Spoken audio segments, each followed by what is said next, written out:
I knew all about Jesus rationally. I knew so many things about him, and I don't suffer from an inferiority complex in that area that maybe I didn't know enough about Jesus. I knew all about him, and I had studied as a Jesuit priest for some 10 years after graduating from university, and I had all that information, but it was from the Adam's apple to the top of my head, as I like to tell people.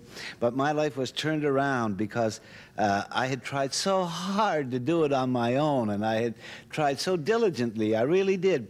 I've had a great experience in Jesus, but I don't tell people I was a backslider and the Lord brought me back. I really sincerely believe that in my instance, David, it was because I just tried too hard. And I know there are many who really feel that they have got to get all those jelly beans together or brownie points, and they're going to just come someday to the Golden Gate, and Peter's going to be there, and there's going to be a credit and debit balance. That's not it at all.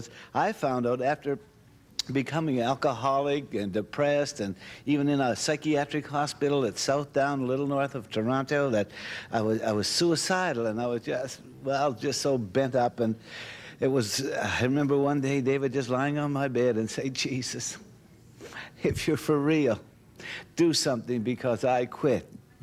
And it was after that and through that sort of yielding and saying, I can't do it on my own. I didn't realize what I was doing. It wasn't a rational decision, but rather I was at the end of my rope, and I was experiencing Calvary, and it wasn't until I accepted my situation and said, I can't do it on my own. I just can't. I'm all out of gas. And it was then that, well, a young man laid hands upon me, and it was like I was sitting in an electric chair, I like to tell people, and I felt God's love just going through me, changing me, transforming me, and I know I was a total new creation after that. And the Lord not only changed me at that time when I yielded and he came into my heart, but he gave me a new language to praise him with. And I thought praying in tongues was something for the second chapter of the Acts of the Apostles, that it was something that only happened in the upper room when the 120 were gathered there. But it's for everybody.